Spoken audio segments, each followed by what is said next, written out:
Abrimos o programa falando sobre um tema delicado, mas de suma relevância: a doação de órgãos. Esse ato tão nobre pode salvar vidas, pode muitas vezes até ser a única esperança de vida ou oportunidade de um recomeço para pessoas que precisam de doação. Hoje é com um desconhecido, mas amanhã pode ser com algum amigo, parente próximo, até mesmo você. Então nós vamos saber mais sobre esse procedimento e quem nos ajuda é o coordenador da Organização de Procura de Órgãos, Reginaldo Boni.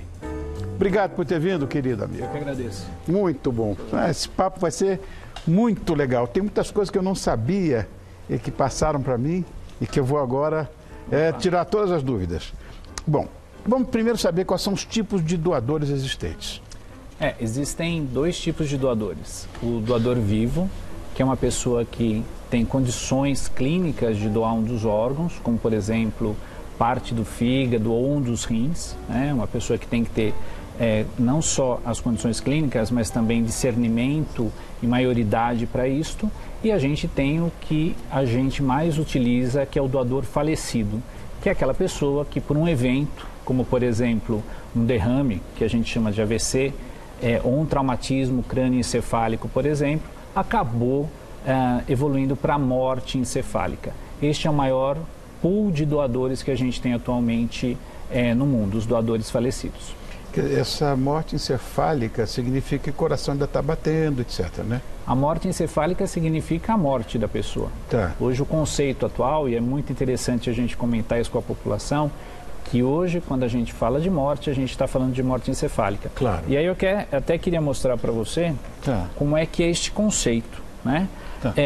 Para uma pessoa ser considerada morta hoje, a gente tem que ter a destruição do tronco encefálico, que é esta região, que abriga os primórdios da vida, a capacidade de respirar, de piscar, de tossir, e também toda esta região aqui, que é o hemisfério cerebral, que nós temos dois, né? Os dois hemisférios cerebrais também têm que estar mortos. Então aqui a gente examina clinicamente o paciente que está em coma, e aqui a gente faz um exame, por exemplo, um eletroencefalograma, para ver que não existe nenhuma atividade neurológica e, portanto, isto define o diagnóstico de morte.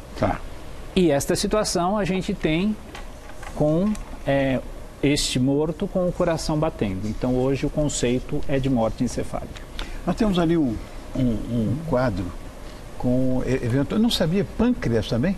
Pâncreas também. Para os pacientes que têm diabetes, né, em estado bastante... Porque a diabetes é uma doença muito agressiva.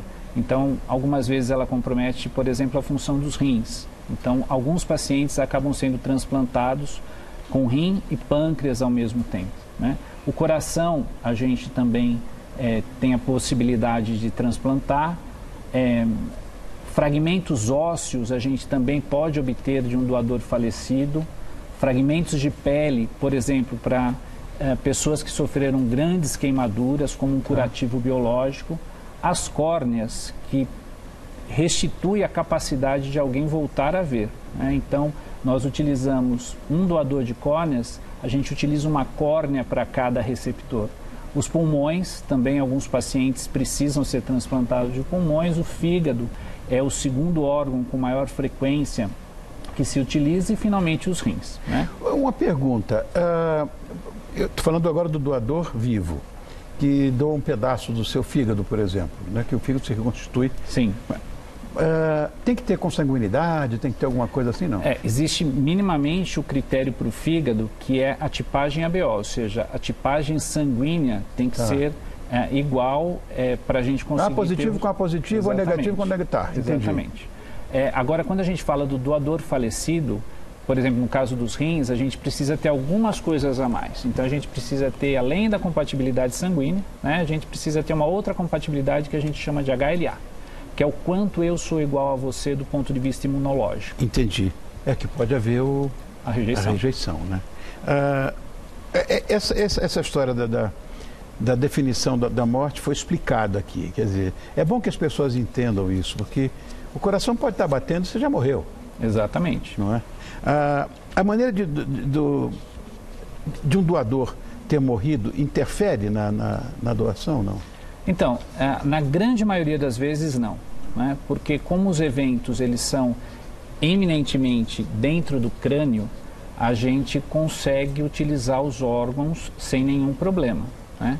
É claro que alguns doadores, por exemplo, que sofreram um traumatismo crânioencefálico, ou seja, um trauma craniano e também alguns traumas pelo corpo, podem ter alguns órgãos danificados, mas isso é bastante raro de acontecer. Ou uma doença também complicada, né? Às vezes a gente, por exemplo, tem algum paciente que está precisando ser transplantado e acaba tendo um AVC, né? Então, se o paciente precisaria ser transplantado de rim, ele não vai poder ser doador de rim, né? Mas ele pode mesmo assim ser doador dos outros órgãos e tecidos, né? Tá.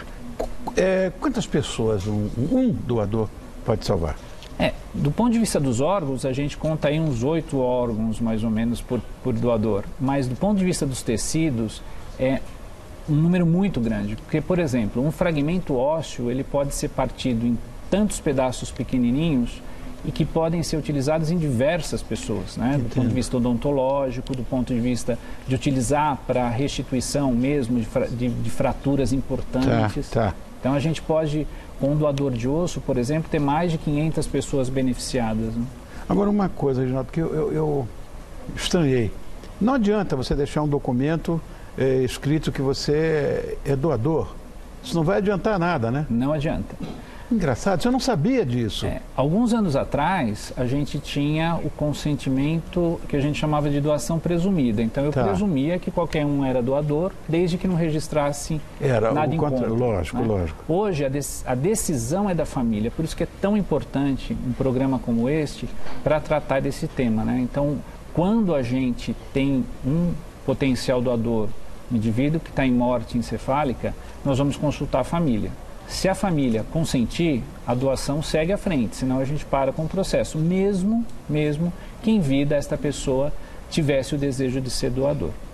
Existem certos preceitos religiosos que não deixam, né, fazer transplante e tudo, preferem que o cara morra, mas não pode fazer transplante. Mas as religiões, elas não são contrárias à doação de órgãos, né? Às vezes os praticantes preferem que o corpo não seja tocado. Então, basicamente, nenhuma religião é contrária à doação, porque todas elas, se a gente for ser bem categórico, todas elas pregam o amor, ajuda ao próximo. Mas tem umas que não pode ter nem doação de sangue. Não pode ter a transfusão, né? Mas a doação, algumas vezes, ela é permitida. Isso vai muito do foro individual também dos praticantes das religiões, né? Tá. Uma coisa, eu sei que tem que ter muita pressa nessa história. Quanto tempo a gente pode... Quanto tempo decorre depois de uma morte encefálica para que um transplante tenha sucesso? A gente tem estabelecido que depois do diagnóstico de morte encefálica, nós comunicamos a central de transplantes. Existem, em cada estado e no Distrito Federal, existem centrais de transplantes. Transcorre um tempo mais ou menos de 6 horas até a retirada dos órgãos, e a partir da retirada que a gente começa a contar o tempo para valer, né? Então, por exemplo, o coração a gente tem que transplantar em 3, 4 horas. O fígado em torno de 12 horas, os rins até 24 horas. Mas tem toda uma logística por trás que tem que achar o receptor, internar este receptor, conseguir transplantar, agendar centro cirúrgico. Então é uma corrida mesmo contra o tempo. Meu Deus, se a pessoa não tiver, por exemplo, o doador é aqui de São Paulo, estamos falando de doação cardíaca, de coração. Se ele estiver, por exemplo, numa outra cidade... Às vezes não dá tempo. Aí a gente conta muito com o apoio, por exemplo, da Polícia Militar, né, que pega isso como missão. Então a gente consegue transportar rapidamente esses órgãos, enfim.